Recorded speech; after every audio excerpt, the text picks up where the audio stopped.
Bonjour à tous, bienvenue dans cette vidéo sur Qui de nous deux. Je voulais vous parler aujourd'hui de mon expérience personnelle. Je vous parle souvent d'hypnose et je ne vous dis pas forcément les choses que j'ai résolues avec.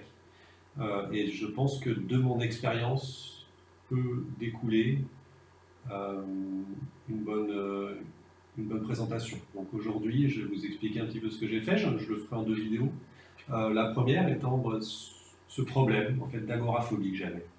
Vous savez, la peur des endroits clos où il y a du monde. Donc à mes 18 ans, on pensait que c'était l'adolescence et le fait que je grandisse, parce que j'ai grandi très vite, de beaucoup.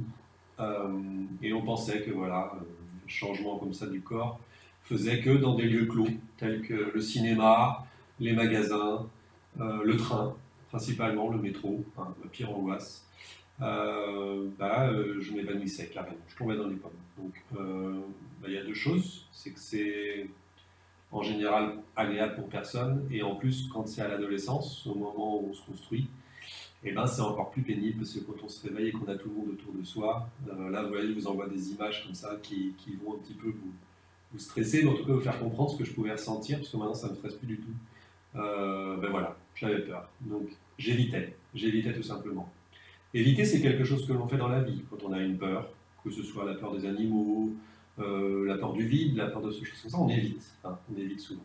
Et là, j'ai travaillé sur cet objectif. Alors, un objectif doit toujours être positif et l'esprit n'aime pas le vide. Donc, si j'enlève cette peur, je dois mettre quelque chose à la place. Hein, c'est ce que vous verrez quand nous ferons des séances ensemble, c'est que j'enlève quelque chose. Si j'enlève quelque chose, je dois mettre quelque chose à la place parce qu'on n'aime pas le vide.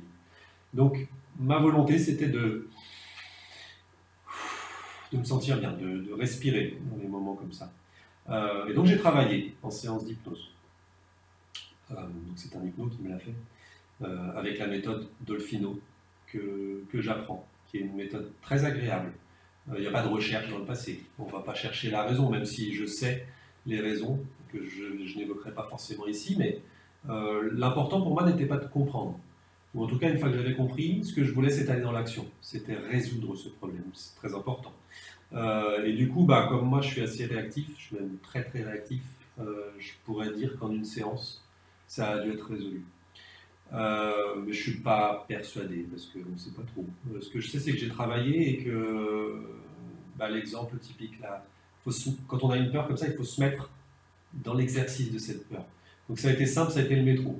Le métro, je ne pouvais pas y rentrer, j'étais sur le quai, les gens rentraient, ils me disaient mais viens, viens, viens. Et moi, vous savez, cette image de la porte qui s'est ouverte et du monde qui est dedans. Donc impossible pour moi de rentrer. Et après ces séances d'hypnose, je rentrais. Et je bousculais les gens, j'étais devenu le parfait parisien dans le métro.